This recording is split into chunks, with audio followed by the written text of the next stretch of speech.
Muy buenas tardes a todos los asistentes que nos acompañan en esta transmisión especial. Les damos la más cordial bienvenida. Gracias por seguirnos en esta plataforma virtual. A nombre del Instituto Nacional de Administración Pública, Luis Miguel Martínez Ansúrez, como presidente, les da la más cordial bienvenida y agradecimiento por ser nuestra audiencia. Los grandes desafíos que experimentamos en estos días para confrontar de la mejor manera posible a la pandemia del coronavirus nos obligan a reformular diferentes vertientes en el accionar de la administración pública, como son las nuevas problemáticas que tendrán que enfrentar a las diversas instituciones del sector público en los años que están por venir. Ante esta situación, es necesario identificar, analizar y discutir en un espacio de reflexión como este, cuáles son los principales retos que en materia de administración pública, aduanal y en su importancia como primer filtro en el contexto global en el mundo actual. Posteriormente, los expertos hablarán acerca de las vulnerabilidades del Estado mexicano en torno a la seguridad ciudadana y a los diversos tópicos que engloba esta disciplina. En el tercer bloque de nuestra sesión de hoy, se analizarán los diferentes cambios en materia de seguridad pública que se han venido presentando a lo largo de diferentes sexenios, así como una proyección en el futuro inmediato. Sin más que comentar por mi parte, cedo los micrófonos a nuestros panelistas y agradezco al doctor José Martínez Vilchis, consejero del comité directivo de esta institución, al maestro Horacio Duarte Olivares, a la doctora Amalia Pulido Gómez y al maestro al doctor Arturo Goicoechea Alanís. Buenas tardes, maestro Duarte, buenas tardes, bienvenido. Buenas tardes a todos, a los compañeros del panel del día de hoy y a los que nos escuchan y nos ven. Buenas tardes a todos. Mi nombre es José Martínez Vilchis. Tengo el honor de ser integrante del Consejo Directivo del Instituto Nacional de Administración Pública. Soy doctor en Administración Pública por la UNAM y en este momento profesor de tiempo completo de la Facultad de Ciencias Políticas de la Universidad Autónoma del Estado de México. Le agradezco a nuestro instituto, al INAP, con 75 años de trabajo en favor de la administración pública, y a nuestro presidente, Luis Miguel Martínez Ansúrez, por esta oportunidad de participar en estos webinars tan interesantes. Esta tarde vamos a hablar del estado post-coronavirus y las tareas de la administración pública mexicana. Decía el francés Juan Carlos Bonan, padre de la ciencia de la administración pública: en cada instante de su vida, el ciudadano está sujeto a la acción de la administración. Y es cierto, el Estado es omnipresente y está atento de la acción social.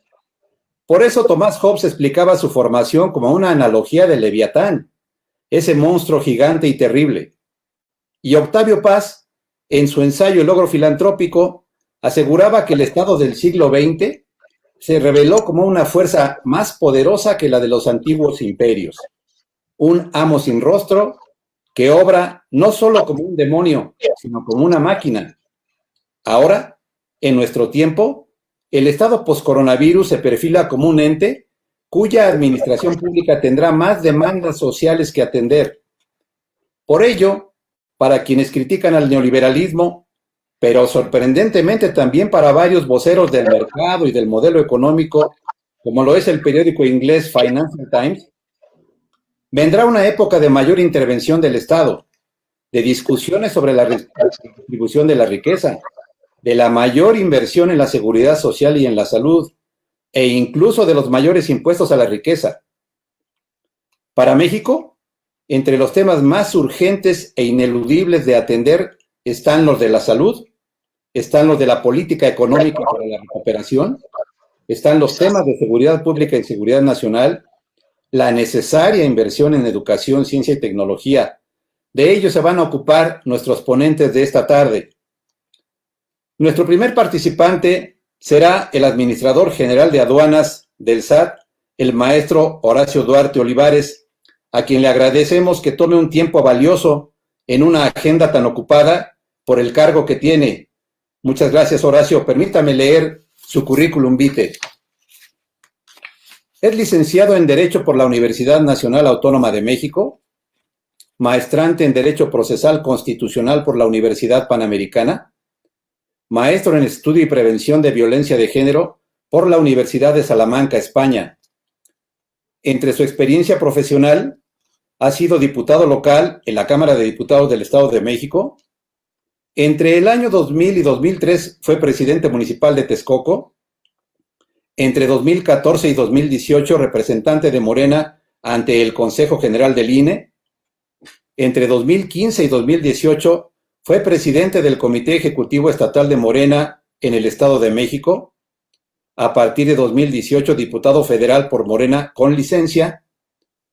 Hasta hace unos días, entre 2018 y 2019, subsecretario de Empleo y Productividad Laboral, y actualmente la enorme responsabilidad de ser el administrador general de aduanas.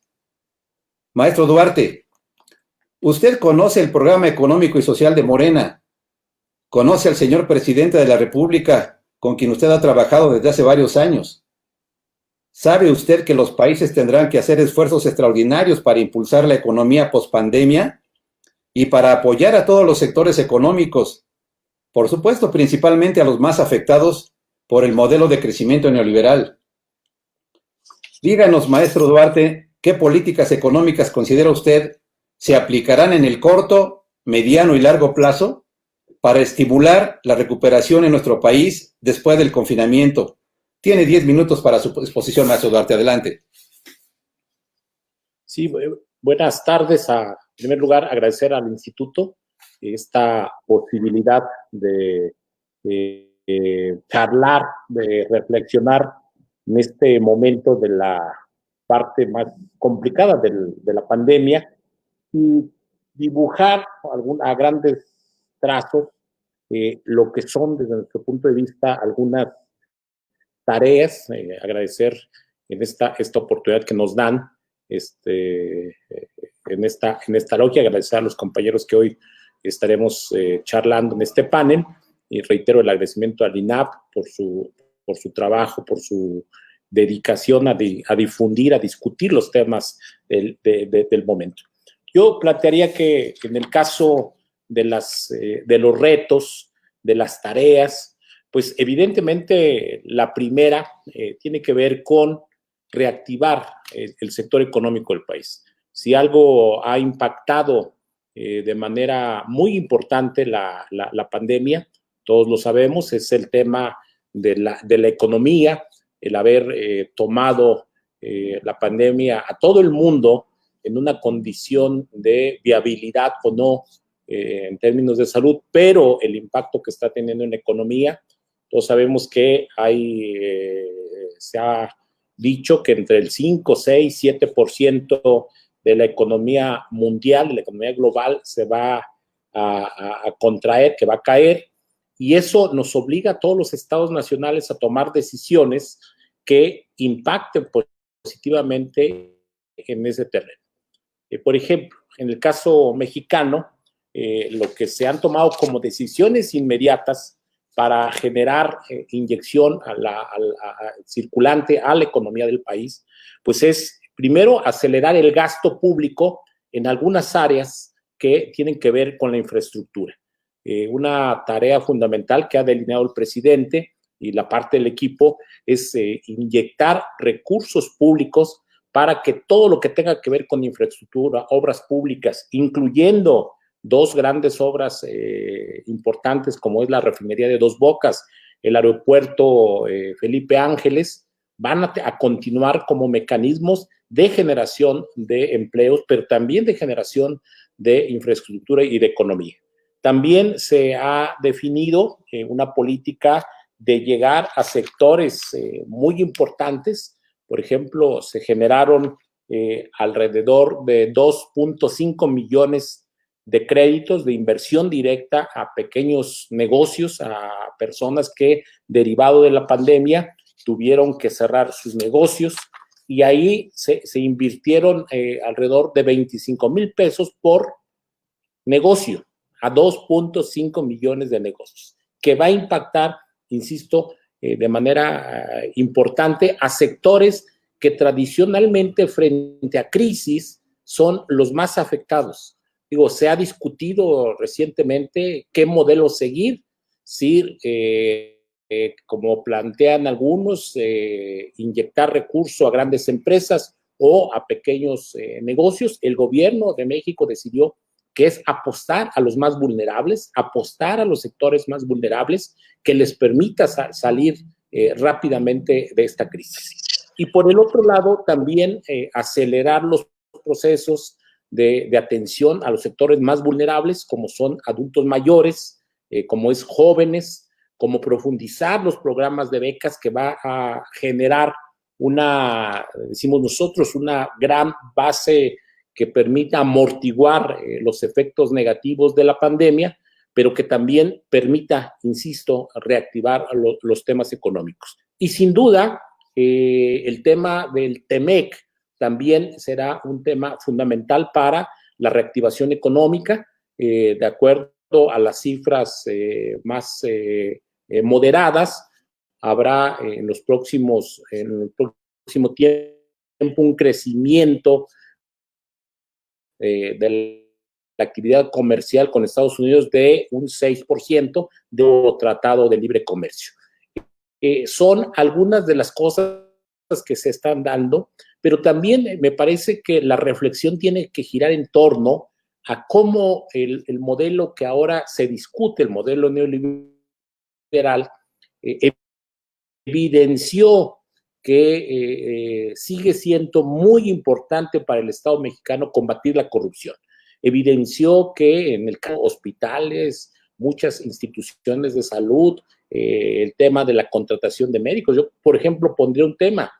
Ahora se hace más que nada obligatorio invertir una gran cantidad de recursos, por ejemplo, en médicos especialistas. Si algo demostró el tema de la pandemia es que la falta de médicos especialistas nos impacta negativamente, por ejemplo, ahora en este momento en la pandemia. Entonces, son algunos de los grandes temas que nosotros sostenemos, son parte de lo que se está construyendo, de cómo el modelo se va a ir ajustando y sobre todo cómo combatir la corrupción como un eje fundamental tiene que ser parte de la nueva discusión del Estado post-COVID, porque si el tema de la corrupción no se aborda integralmente, pues vamos a seguir teniendo fuga de dinero en este terreno. Entonces, son algunos de los temas que nosotros estamos viendo, que el presidente está observando, que está invirtiendo, que está desarrollando y que nos parece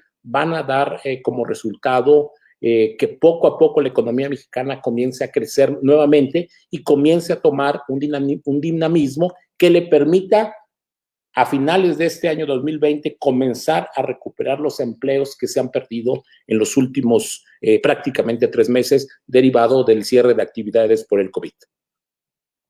Entonces, son esos temas, son esos grandes temas los que nos parecen fundamentales, que el objetivo, por ejemplo, del presidente es que a finales del próximo año estemos impactando, por ejemplo, con los programas sociales en 25 millones de hogares, que es un tema fundamental. Volvemos a insistir, para caracterizar al gobierno de México como un gobierno que está atendiendo de manera prioritaria a los sectores más vulnerables, que decimos nosotros han sido los sectores que fueron más abandonados en los últimos años. Y de esa manera sostenemos, va a haber un crecimiento económico que nos va a permitir, insisto, regresar al sendero del crecimiento. Obvio, no dejemos de ver el entorno mundial, que sin duda es muy complicado, pero nosotros tenemos mucha confianza en que con estas políticas vamos a terminar de salir de esta etapa del COVID con éxito, y que la gente va a sentir, los ciudadanos van a sentir cómo se está abonando, mejorando las condiciones de vida de las familias mexicanas. Esa sería mi reflexión. Muy interesante y muchas gracias por los comentarios puntuales acerca de las medidas que puede tomar el gobierno mexicano en tiempos tan delicados para la economía, maestro Horacio. Nuestro país, como sabemos todos, y sus gobiernos, tienen una enorme deuda con la ciudadanía en el tema de la seguridad nacional, por ejemplo, y así lo han comentado ya muchos participantes en estos webinars de nuestro instituto. Hay un reto al Estado. Sabemos que hay un desafío a lo que Max Weber llamó el monopolio de la violencia física legítima que el Estado debería detentar.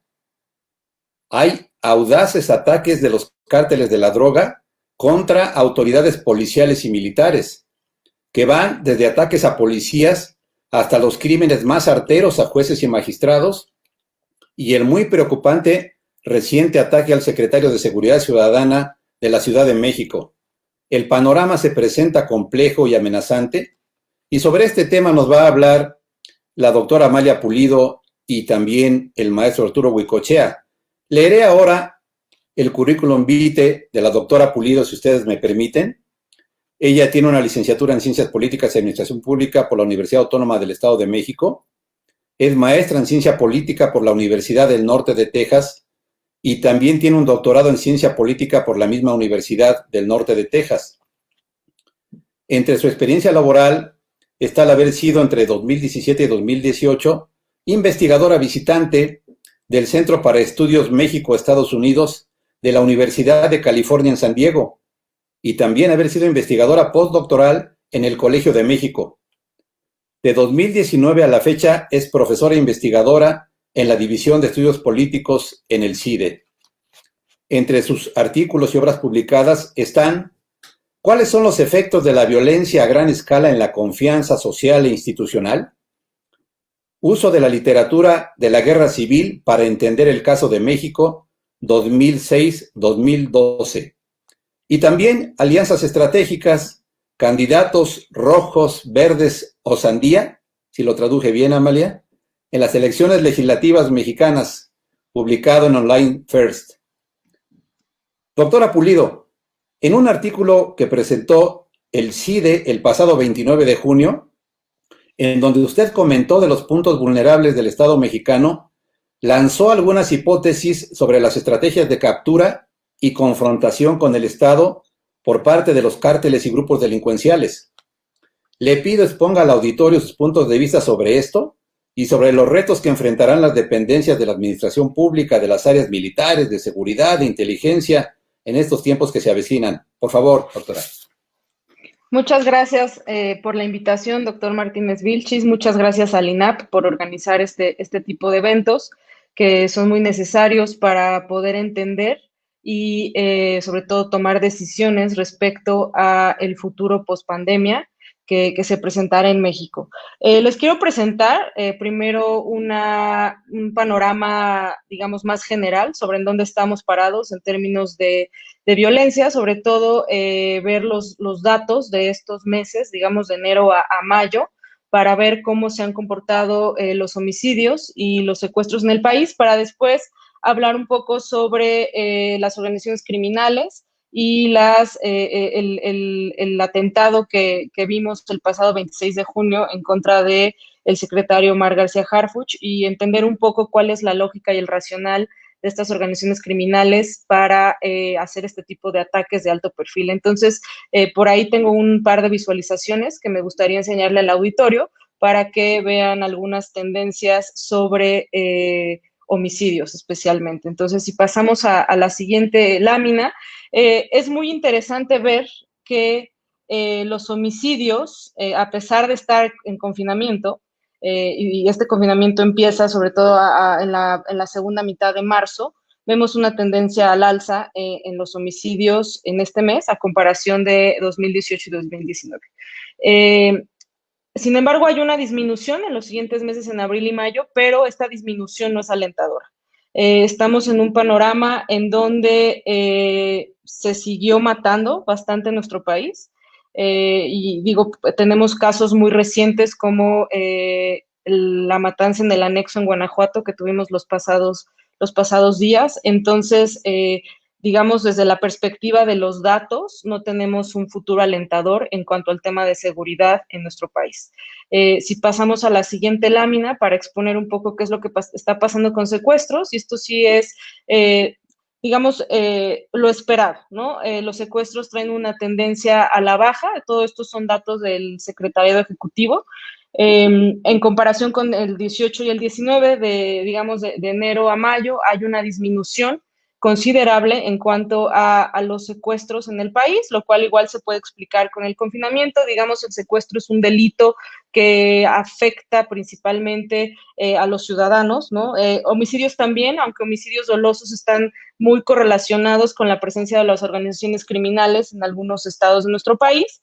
Y por último, si vemos la siguiente lámina, el agregado, y comparamos enero, digamos, los homicidios de enero a mayo en estos tres años, 2020, lleva la delantera en cuanto al acumulado de homicidios dolosos. Es decir, como ya lo he mencionado, no hay un futuro muy alentador en cuanto a la seguridad, y considero que va a ser justamente el tema de la seguridad uno de los principales retos que va a enfrentar el Estado mexicano en los siguientes meses. Entonces, bueno, hay una serie de preguntas que surgen de ver estos datos, ¿no? Sin embargo, vemos que el panorama pinta mal, y las organizaciones criminales han tenido una serie de eventos de violencia focalizada que aún empeoran más este panorama.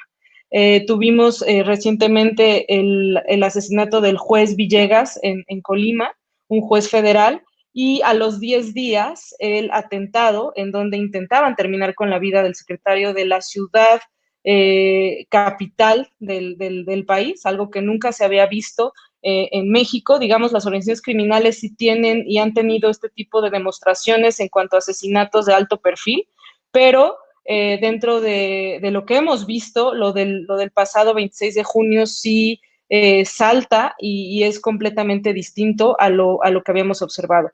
En el pasado proceso electoral de 2018 tuvimos varios candidatos asesinados, desgraciadamente, un poco más de 150, pero esto se había quedado muy en el aspecto local, es decir, eran los municipios los que eran los más afectados, en algunas ocasiones los estados, pero difícilmente veíamos a las organizaciones criminales teniendo este desafío hacia el Estado mexicano como lo vimos el 26 de junio. Entonces, como lo expongo en el artículo que mencionó el doctor Martínez Vilchis, que fue publicado en el blog sobre violencias que tiene el CIDE, las organizaciones criminales comúnmente habían tratado de estar lejos de los reflectores y no llamar la atención porque era parte de su naturaleza. Sin embargo, vemos que en el caso mexicano y también en otros casos han desafiado con este tipo de demostraciones directamente al Estado, y lo que pasó el 26 de junio fue muy grave por la magnitud del evento, ¿no? Entonces creo que para empezar a entender a estas organizaciones es importante mencionar que dentro de la literatura académica hemos distinguido dos formas mediante las cuales pueden influir o tratar de influir al Estado. Uno es la confrontación, que responde a este tipo de ataques de alto perfil, y la otra son buscar esquemas de cooperación o de gobernanza criminal, es decir, capturar a candidatos políticos, capturar a ciertos tomadores de decisiones para con esto controlar territorios. El ataque del secretario García Harfuch responde a la estrategia de confrontación, en donde las organizaciones criminales lo que buscan es amedrentar a sus rivales. ¿Y por qué lo hacen? Hay diferentes explicaciones para poder entender la lógica que hay detrás, ¿no? Porque podríamos pensar que es muy riesgoso hacer un ataque de este tipo. Vimos que las personas, los sicarios encargados de hacer este atentado no pertenecían a Jalisco Nueva Generación, sino que fueron, digamos, reclutados especialmente para este atentado. Es un atentado que podemos pensar que se planeó en las esferas más altas de esta organización criminal. Si no fue el Mencho, fue alguien muy cercano a él quien decidió hacer este frente al secretario García Harfuch, el cual se ha destacado por un muy buen desempeño al frente de la Policía de la Ciudad de México. Ha dado ataques muy frontales a organizaciones criminales que son aliadas de Jalisco Nueva Generación en la ciudad.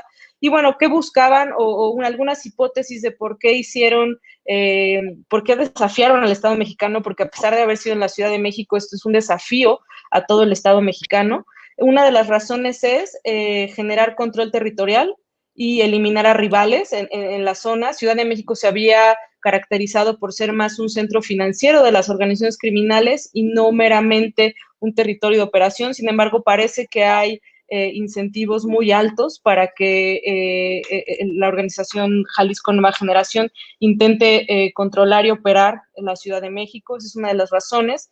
La otra, como ya había mencionado, es, digamos, inculcar el miedo tanto en la ciudadanía como en la élite.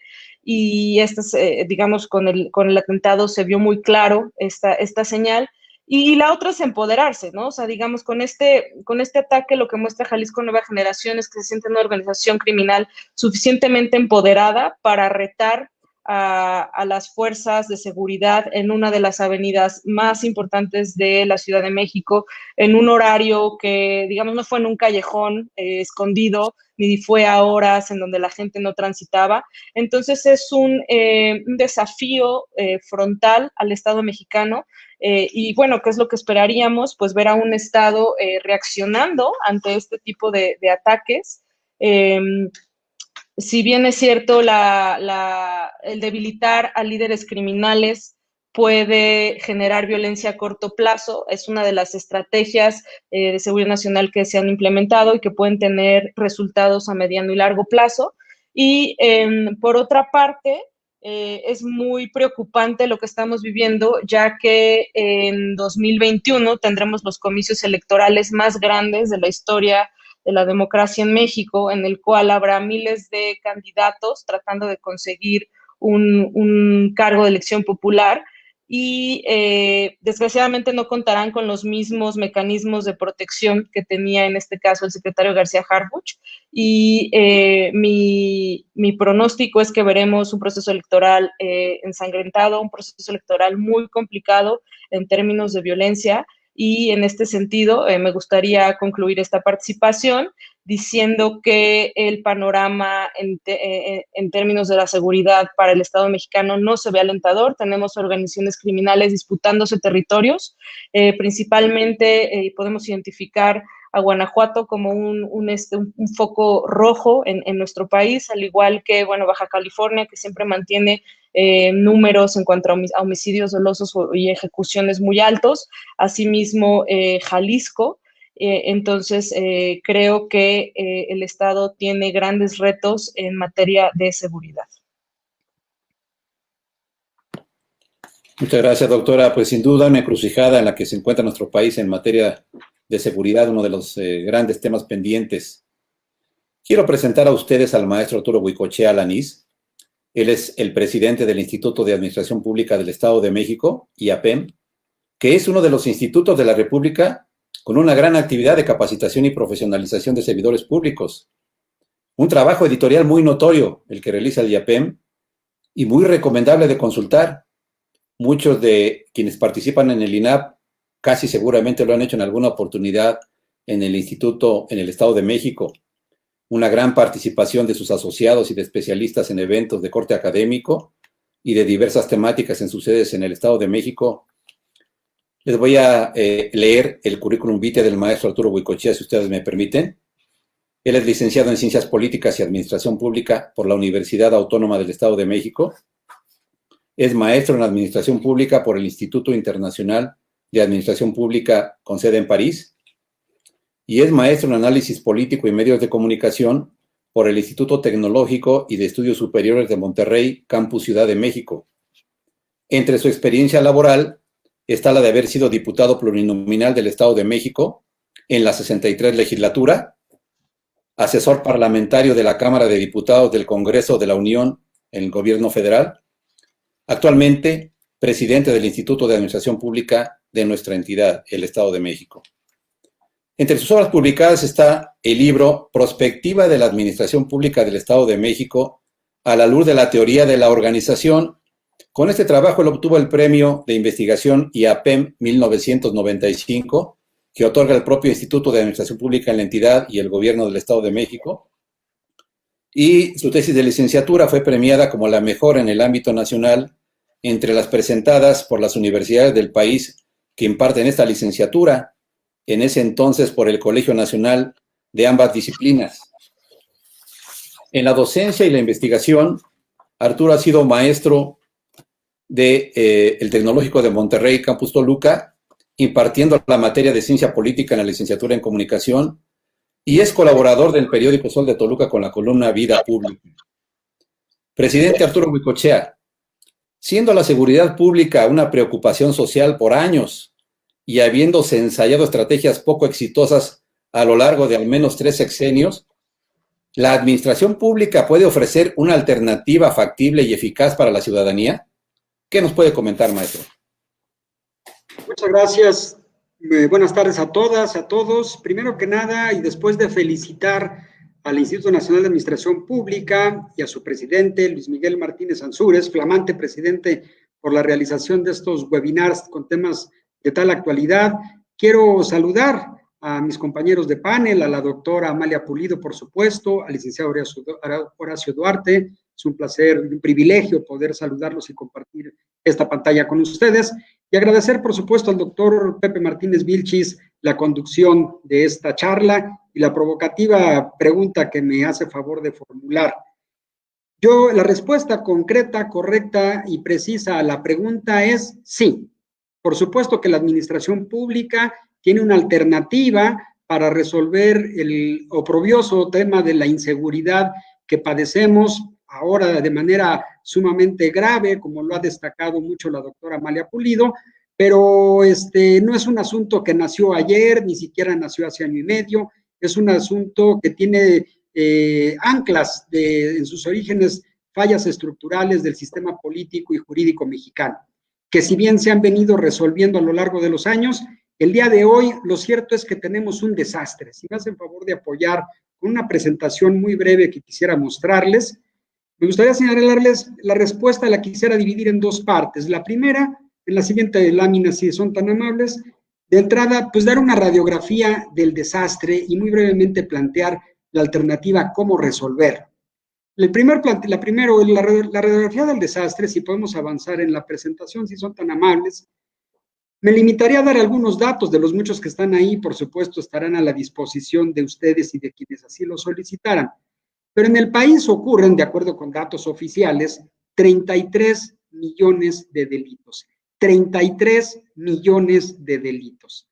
Y hay una cifra negra, ahorita me referiré ya, del 93.2%. ¿Esto qué significa? Que de cada 100 delitos que se denuncian, prácticamente 8, o 7,5 si prefieren, prácticamente 8, ni siquiera se denuncian. Todos aquellos que desafortunadamente hemos sido víctimas de algo, pues preferimos quedarnos con el golpe que tener la monserga de ir ante las autoridades a correr otro riesgo y a presentar una denuncia en un lugar inhóspito, que no sabemos cómo funciona, que no está preparado para recibirlos, que no nos atiende ni con calidad ni con calidez, y en una de esas terminamos con el problema más grave del que nos había perpetrado el delincuente. Entonces, de 100, 8 no se denuncian. De los 8 que se denuncian, 63% de esos delitos, en 40% no pasa nada de esos delitos. Y 63 se inician de una manera muy tibia. Si pasamos a la siguiente lámina para ir a muy grandes rasgos hacia la respuesta correcta, deberíamos decir que de cada 100 delitos, apenas un delito, podríamos decir, se resuelve. 1 de cada 100 que ocurren. Esto no lo podemos catalogar de otra manera más que es un desastre. Y a lo largo de los años, de muchos años, pero digamos del siglo XXI para acá, el problema no ha hecho sino irse agudizando. Y pero además no solo es eso, sino el proceso de deterioro ha entrado, como ya lo apuntaba la doctora Amalia con sus gráficas muy contundentes, en un proceso de deterioro sumamente acelerado. De modo que en el año 2020, en lo que va del año 2020, ya ocurrió el día, el fin de semana, la semana y el mes más violento de toda la historia. Eso vaticina que 2020 será, lo sabremos hasta el 31 de diciembre, el año más violento de la historia. El año que vivimos en peligro, dirán algunos. Y de nosotros depende que sea el último. De nosotros depende que a partir del año 2021 esto empiece a cambiar por el bien de todos, literalmente de todos. Si avanzamos, por favor, también con la gráfica. El tema hoy es cómo resolverlo. Y fíjense que sí hay respuestas para resolverlo. No solo hay respuestas, sino que diría yo, con un poco de esperanza, esta mañana, en la conferencia mañanera, el presidente de la República pidió al Congreso y al Poder Judicial, lo que dice ahí, impulsar una reforma para poner fin a la llamada puerta giratoria, que es la que dicen algunos permite la liberación de delincuentes por fallas en los procedimientos de aprehensión o integración de averiguaciones. Lo interesante de la declaración de hoy es que por primera vez, nada más y nada menos que el presidente de la República, no pone la llaga sino sobre el poder legislativo y sobre el poder judicial, y los invita a realizar una reforma que por supuesto es necesaria. Esta es la parte a la que yo me referiría, que hay esperanza de que lo podamos resolver.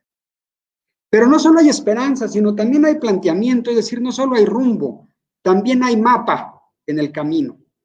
Mañana será 8 de julio. Eso significa que mañana cumplirá un año que se reunió el Consejo Nacional de Seguridad Pública. Mañana cumplirá un año que todos los gobernadores, los legisladores federales, diputados y senadores, los jefes de policía, los presidentes municipales, podríamos decir, los diputados locales, toda la República, podríamos decirlo así, representada, se reunió hace un año para aprobar el Modelo Nacional de Policía y Justicia Cívica, el documento cuya portada tenemos hoy al centro en la pantalla. Y ese importantísimo documento lleva un año durmiendo el sueño de los justos. Ni el gobierno federal, ni los gobiernos estatales, ni los gobiernos municipales, en su abrumadora mayoría, aunque lo aprobaron y es un documento oficial, tengo la impresión que no lo leyeron, que no lo entendieron, y si lo leyeron y lo entendieron, extrañamente no lo están aplicando. Por eso, personalmente creo que el problema de la inseguridad en México no lo resolvemos porque no queremos. El plan es muy bueno, y el plan no es sino resultado de por lo menos 20 años de un impulso de organizaciones de la sociedad civil y de funcionarios de diverso nivel que en 2008 tuvieron un éxito fundamental para el Estado mexicano, la aprobación del nuevo sistema de justicia penal de corte adversarial y oral. Esa fue la primera piedra en una construcción que requiere ser enorme, pero sobre la cual no se ha construido mucho.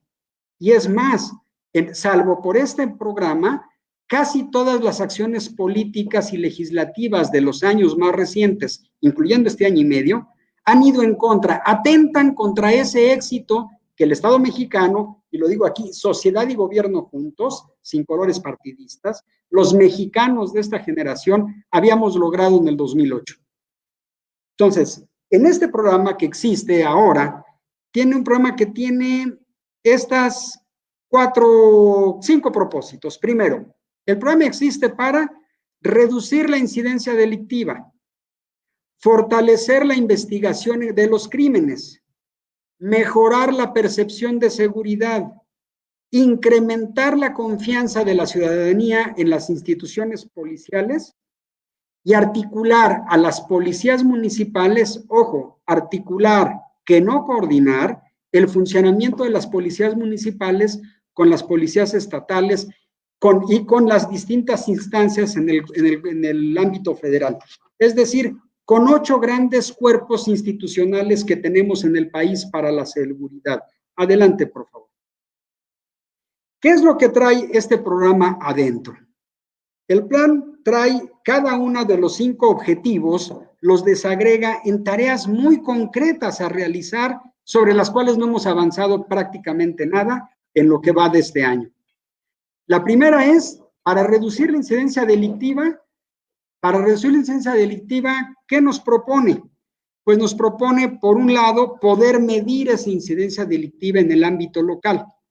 El INEGI realiza cada año una encuesta importantísima que todo el mundo citamos, que es la ENVIPE, la Encuesta Nacional de Victimización. Bueno, pues necesitamos, déjenme decirlo así, ENVIPEs municipales. Necesitamos conocer el crimen calle a calle, palmo a palmo en este país.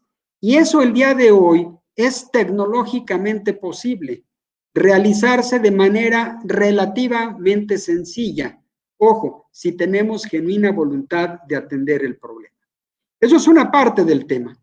Pero para ello, ¿cómo hay que hacerlo? Pues realizando encuestas que permitan conocer lo que en la pantalla tenemos escrito.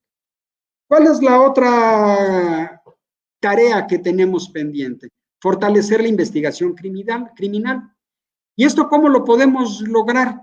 De manera también muy sencilla, realizando muy precisas reformas legales.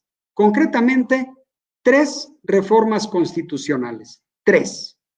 Una reforma al artículo 16 constitucional, una reforma al artículo 21 constitucional y una reforma al artículo 115 constitucional, que grosso modo, las 3 combinadas, sistemáticamente, como dicen los abogados, lo que lograrían es 2 cosas aparentemente muy fáciles de entender.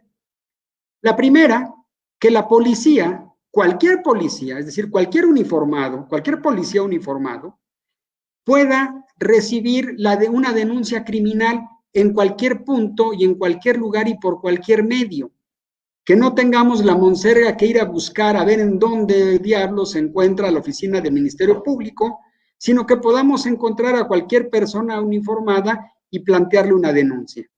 Y que éste tenga no solo la capacidad, sino la obligación jurídica de recibirla. La segunda, que ese policía en ese momento inicie la investigación. ¿Por qué es importante eso? Porque de los 33 millones de delitos, la abrumadora mayoría, 9 de cada 10 de esos delitos son delitos menores, los llamados del fuero común, que podrían y deberían atender justamente las policías municipales si no tuviéramos el absurdo impedimento para que reciban denuncias de delitos y puedan iniciar las investigaciones, como ocurre en cualquier país del mundo, como ocurre en cualquier país del mundo, excepto México. Con ese cambio tan sencillo, lo que vamos a lograr, aunado, por supuesto, a programas de capacitación, a un adecuado uso de los enormes recursos que el Estado mexicano invierte cada año en materia de seguridad, pero los invierte mal, porque el diseño está mal estructuralmente desde el origen. Un siguiente punto de lo que el programa prevé, mejorar la percepción de seguridad con una policía capacitada, afable, que no solo cumpla bien lo que hoy no hacen, de cumplir su labor de lo que se llama técnicamente hablando, su labor de primer respondiente, sino ir mucho más allá, capacitar a la policía municipal para que el policía municipal entienda que es un facilitador de la vida en comunidad. Como cuando éramos niños, y algunos hace muchos años, cuando éramos niños, en las caricaturas el policía bajaba los gatitos del árbol, ayudaba a los ancianos a cruzar la calle, cuidaba los parques y jardines. Pues eso es lo que tiene que hacer hoy la policía justamente.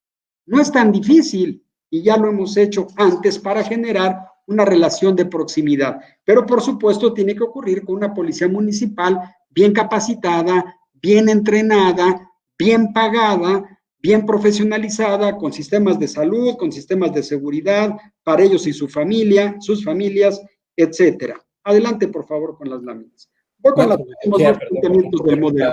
Llevamos 12 minutos de participación, aquí cada segundo es valioso. Lo entiendo. En 10, entonces, para si nos puedes dar una conclusión, por favor. Termino en este momento. La articulación entre la Policía Municipal, la Guardia Nacional, la Policía Ministerial y toda la estructura federal de justicia y la de los estados y los municipios, por supuesto, es perfectamente posible. Está diseñada y está escrita en un documento oficial de la 4T que no estamos utilizando. Ya hay un planteamiento que por supuesto no lo dice todo, pero es la piedra angular en la construcción de un sistema que nos permita recuperar la seguridad, la tranquilidad y la paz. Muchas gracias. Muchas gracias, maestro Huecochea. Sin duda, interesantes planteamientos con un fundamento bien realizado. Enhorabuena. Tenemos una serie de preguntas y todavía tenemos un segmento de reflexiones finales que permiten que puedan intervenir nuestros panelistas 2 o 3 minutos. Hay una pregunta que hacer al maestro Horacio Duarte para ver sus comentarios. Tiene que ver con el trabajo de la administración pública, maestro Horacio, en las aduanas. Es muy relevante y complejo. Responde a necesidades de seguridad, de combate a la corrupción, como lo sabemos, pero por otro lado, también de estímulo a la actividad comercial. Las mercancías que salen y entran a nuestro país bajo un esquema correcto en materia legal, pues promueven la actividad económica, más ahora con el inicio del nuevo tratado comercial con Estados Unidos y Canadá, en los cuales el presidente está ahora, por supuesto, participando en Washington. Con todas estas variadas aristas de su encargo, maestro, ¿cuál cree que es el futuro, el presente muy relevante del trabajo aduanal en México, si es tan amable? Sí, primero, evidentemente las aduanas cumplen varias funciones. La primera y más importante es ser un mecanismo de recaudación fiscal para el Estado mexicano.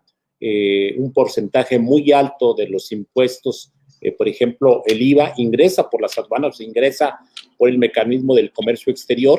Esa es una función de las aduanas. La otra gran función tiene que ver con el apoyo a la seguridad nacional. Las aduanas se constituyen en una herramienta para garantizar que el Estado mexicano pueda frenar, eliminar la introducción, por ejemplo, de narcóticos, de armas, de recursos monetarios que se usan precisamente para el crimen organizado. Esas son las dos grandes funciones de las aduanas. ¿Cómo lo estamos enfrentando? Primero, combatiendo la corrupción.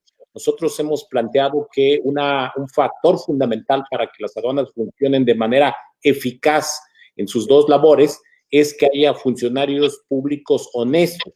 Y esta es la tarea fundamental que estamos desarrollando ahora. Hemos ya comenzado con otras instancias del Gobierno de México, con la Unidad de Inteligencia Financiera de la propia Secretaría de Hacienda, con Guardia Nacional, la Marina, con Sedena, a coordinarnos para ir poco a poco limpiando el tema de las aduanas y ir paralelamente a esto modernizando las aduanas para hacer más eficiente el flujo de mercancías. Ahora decíamos, el gran reto es que lo que se firmó en el tratado, nuevo tratado, el TEMEC, se impacte positivamente en las aduanas. Ahí tenemos una serie de obligaciones que estamos implementando en esa materia, pero nosotros estamos convencidos que se va a moldear en la medida que entendamos que las aduanas, sobre todo las aduanas del norte con Estados Unidos, que reciben el mayor flujo de intercambio comercial, van a tener esta posibilidad. Entonces, estamos trabajando en esa materia, modernización tecnológica, combate a la corrupción, funcionarios honestos, reconocer el papel, insisto, de seguridad que ahora estamos teniendo. Hemos empezado a tener algunos logros en esta materia recientemente y creo que de esa manera vamos a rendir cuentas para que las aduanas se constituyan en un facilitador del comercio. Y el comercio, como ya lo sabemos, va a generar mejores condiciones económicas, vamos a generar un mecanismo. Entonces, estamos trabajando en ello y pensamos que de esa manera, junto con la política social que está empujando el presidente Andrés Manuel López Obrador en diversos temas, becas, productores, sembrando vida, jóvenes construyendo el futuro, las becas Benito Juárez a los jóvenes media superior, vamos a lograr rendir buenas cuentas. Por eso estamos muy optimistas en ese tema y estamos ya trabajando en estas tareas que nos encomendó el presidente de la República. Muchas gracias por la respuesta, maestro Horacio Duarte. Gracias por participar con nosotros. Te deseamos mucho éxito en tu encargo, que es tan delicado, porque si al servidor público en México le va bien y hace bien su trabajo, le va bien a todo el país. Así es que mucho éxito, maestro Duarte. Gracias. Aprovecho a agradecerte la oportunidad y al doctor Luis Miguel Martínez de INAP darnos la oportunidad de estar en esta charla, y a los compañeros Amalia y Arturo que hoy pudimos compartir estos breves momentos. Extraordinario. Doctora Pulido, Sabemos que usted está interesada en el tema de la inversión en ciencia y tecnología, en el futuro de los centros de investigación, por lo que seguramente amenazó también a la oportunidad del CIDE, a la polémica con el CONACYT. ¿Puede opinarnos algo sobre esto brevemente? Aunque también hay algunas preguntas para usted sobre los delitos que pueden repuntar en la reapertura económica. Esperemos que tenga oportunidad de hacer algunos comentarios al respecto. Adelante, por favor. Claro que sí, muchas gracias. Creo que una de las enseñanzas de la pandemia es que los estados necesitan apostarle a invertir a la ciencia y tecnología. Me parece que esta es una apuesta segura. Me parece que el mundo actual requiere avances, tanto en ciencia, para poder combatir la pandemia, alcanzar mecanismos, en este caso una cura, y esto solo se va a lograr con más inversión en ciencia. Por otra parte, también se necesita fortalecer a los centros de investigación en México, que son los generadores de conocimiento y los cuales pueden sugerir políticas públicas eficientes y efectivas para poder salir de la crisis económica, política y social que va a enfrentar México en los próximos meses. Me parece que esta es una apuesta que el gobierno tendría que ver como una apuesta segura, fortalecer estos centros de investigación. Y un dato, ¿no? Por ejemplo, en México se gasta alrededor del 0.4 del Producto Interno Bruto en temas de ciencia y tecnología. Los países con más inversión, digamos Japón, Corea, invierten, digamos, entre el 4 y 5% de su Producto Interno Bruto para ver esta diferencia abismal entre países desarrollados a países en vías de desarrollo. Entonces, me parece que México necesita invertir más en este aspecto, fortalecer los centros de investigación, y también hay una deuda en cuestión de paridad de género en la investigación.